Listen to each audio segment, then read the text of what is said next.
The daughter of the millionaire Thomas was never considered a beauty by common standards. A large scar on her face had marked her life and affected her self-esteem. Determined to find a husband for his daughter, Thomas chose one of his employees for the role. However, what he did not expect was Jodie's reaction when she discovered the whole truth behind this arrangement. Hello, my friends. I am Linda, and this is Linda's Love Stories. I hope you enjoy this story. The sun had barely emerged on the horizon when Thomas opened his eyes, startled. He looked at the clock and realized with a jolt that he was late. His wife had traveled to care for her sick mother, disrupting the family's morning routine. She was usually the one who woke everyone up on time. Thomas jumped out of bed, still drowsy, and hurried to his daughter Jodie's room, who was 10 years old. The girl was sleeping deeply, her long brown hair spread across the pillow. "Jodie, wake up, we're late!" exclaimed Thomas, gently shaking his daughter. The girl opened her eyes slowly, confused. "Daddy? What time is it?" "Too late, sweetheart. Come on, get up quickly." Thomas ran down the stairs, almost tripping over his own feet. In the kitchen, he hurriedly opened the fridge, spilling some milk on the counter while pouring 2 glasses. Toast popped out of the toaster as he haphazardly spread butter on the slices. "Jodie, breakfast is ready!" he shouted, climbing the stairs 2 steps at a time. The girl appeared in the hallway, still tidying her wrinkled school uniform. Thomas helped her quickly brush her hair, making a simple and crooked braid. "Sorry for the rush, honey. Daddy forgot to set the alarm," he explained, guilty. The two went downstairs and Thomas practically shoved the toast and milk at Jodie, who ate quickly. In minutes they were in the car, speeding through the city streets. Thomas drove nervously, his eyes alternating between the road and the clock on the dashboard. He had an important meeting that morning and couldn't be late. The traffic seemed to be conspiring against him, with slow cars occupying all the lanes. "Dad, you're driving too fast," observed Jodie apprehensively. "It's okay, dear, we're just in a bit of a hurry," replied Thomas, trying to smile to reassure her. Thomas's phone rang at that moment. He glanced quickly at the screen and saw it was his assistant. Worried about the meeting, he decided to answer. "Hello? Yes, I'm on my way. I'll be there in 15 minutes, said Thomas on the phone, taking his eyes off the road for a few seconds. It was enough. When he looked forward again, the light had turned red and a car was crossing the intersection. Thomas slammed on the brakes, but it was too late. The impact was violent. The passenger side, where Jodie was sitting, was hit hard. The world seemed to spin in slow motion. The sound of screeching metal and shattering glass filled the air. When everything stopped, to the side, Jodie was unconscious, trapped among the twisted wreckage. "Jodie, daughter, speak to me!" Thomas shouted in panic, but the girl did not respond. The weeks that followed were a blur of hospital corridors, serious doctors, and sleepless nights. Jodie was in a coma for days, fighting for her life. When she finally woke up, Thomas's relief was quickly replaced by new anguish. The right side of Jodie's body had been severely affected. She would have to relearn to walk, to use her arm, even to speak properly.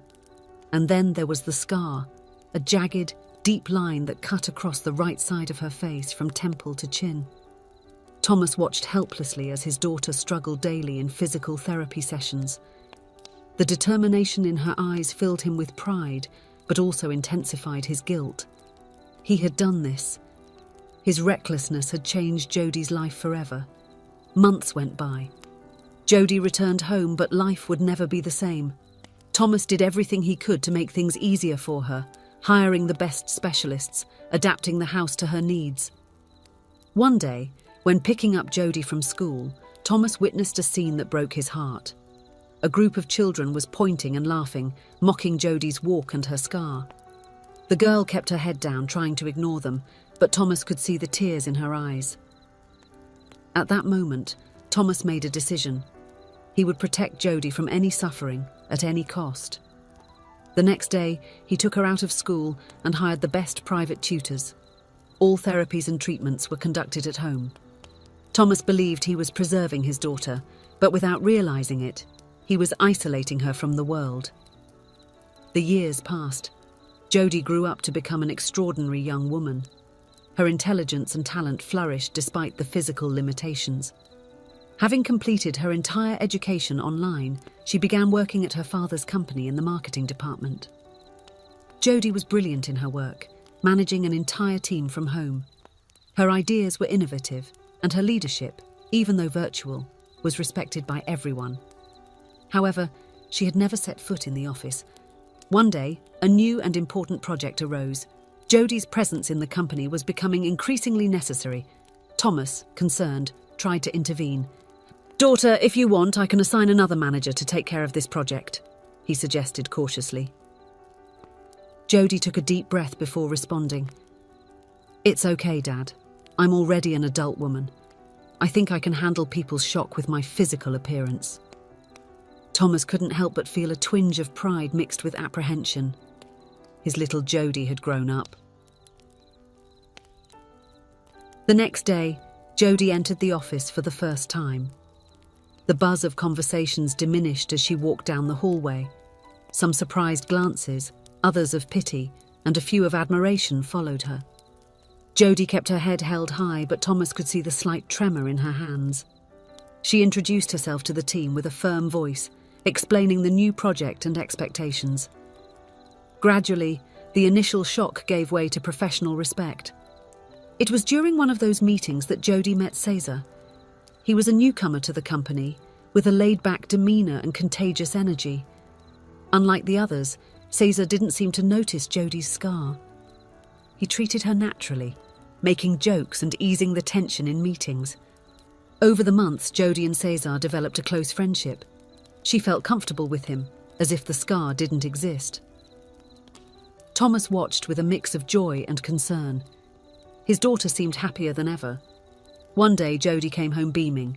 She had gone to a bar with Cesar and some co-workers, her first social outing in years. "You really like him, don't you, Jodie?" Thomas asked, trying to sound casual when asking about Cesar. "Yes, he's a great friend. Lots of fun," Jodie replied, distracted, as she went up to her room. Thomas was thoughtful. A plan began to form in his mind.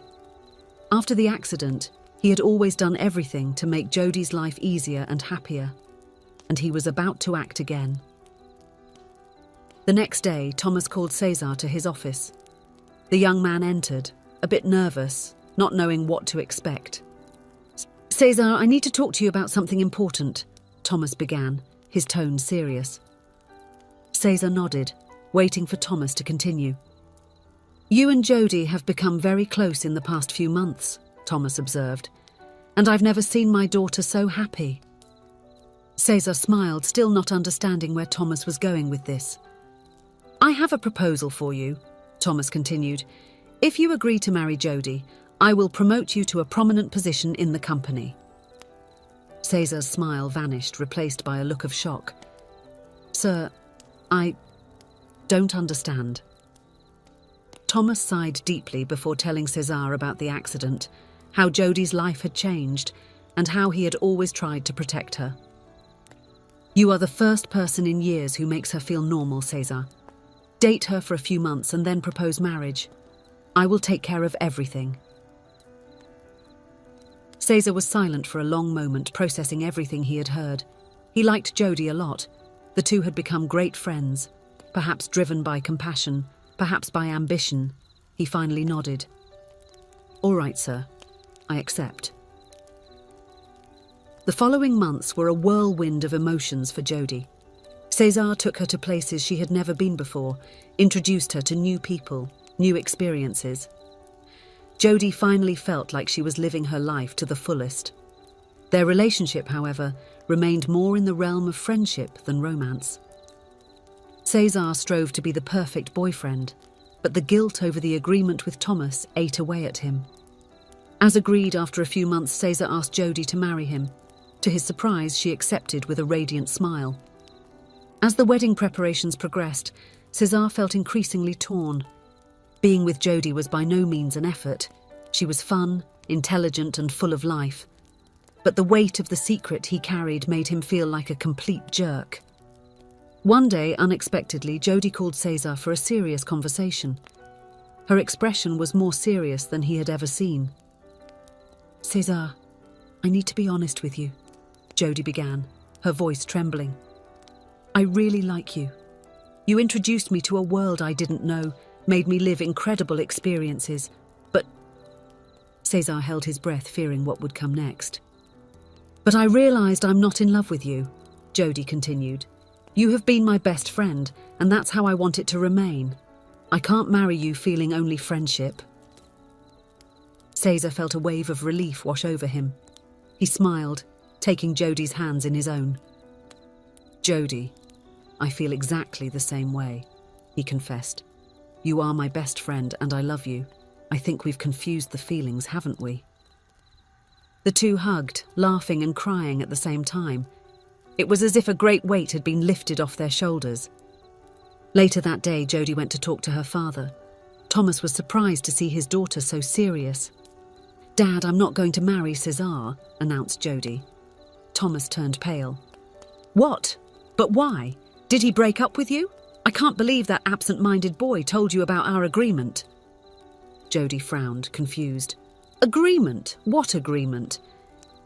Realizing his mistake, Thomas hesitated for a moment before telling Jodie the whole truth. He explained about the agreement he had made with Cesar, about how he wanted to see her happy and protected. Jodie listened to everything in silence, her eyes filling with tears. When her father finished, she took a deep breath before speaking. "Father, I know you feel guilty about my scar and the direction my life has taken," she began, her voice calm yet firm. "But I need you to let me live my life now. I already know how to take care of myself." Thomas lowered his head, ashamed. Jodie continued, "I know that many times I will encounter people on my path who will hurt me, mock me and harm me. But I am strong, Dad, and that says much more about them than it does about me." She approached her father, hugging him tightly. "Let's live looking to the future, Dad. Leave the guilt behind." Thomas hugged his daughter back, feeling as if a huge weight was being lifted off his shoulders. He realized that his little Jodie had become a strong and wise woman, far beyond her years. In the months that followed, many things changed. Jodie started going to the office every day, facing the looks and comments with a confidence that surprised everyone. She forgave Cesar, and they remained great friends, supporting each other on their personal and professional journeys. Thomas, for his part, learned to loosen the reins. He watched with pride as Jodie blossomed, making new friends, exploring new interests, and even starting to date, this time on her own. Jodie's scar was still there, a constant reminder of the past. But now, instead of a symbol of limitation, she saw it as a mark of her strength and resilience. And Thomas finally understood how beautiful his daughter was and was proud of her courage, her kindness, and her ability to adapt. As father and daughter walked together through the manor's garden on a sunny afternoon, Thomas realized that for the first time in years, he no longer felt the overwhelming weight of guilt. In its place, there was a sense of peace and hope for the future. "You know, Jodie," he said, smiling at his daughter, "I think I finally understand what you meant about living while looking to the future." Jodie squeezed her father's hand affectionately. "And how do you feel about that, Dad?" Thomas looked up at the blue sky, feeling the warmth of the sun on his face. "I feel like we're starting a new chapter, and I can't wait to see what it holds for us." Jodie smiled, her face lit up with happiness. "Me too, Dad. Me too." And so father and daughter continued their walk, leaving behind the shadows of the past and walking together towards a future full of possibilities. If you enjoyed, please give it a like and subscribe to the channel. Leave a comment with a number from 1 to 5 to let us know how much you liked the story. Also, watch the video that is currently on your screen. See you soon.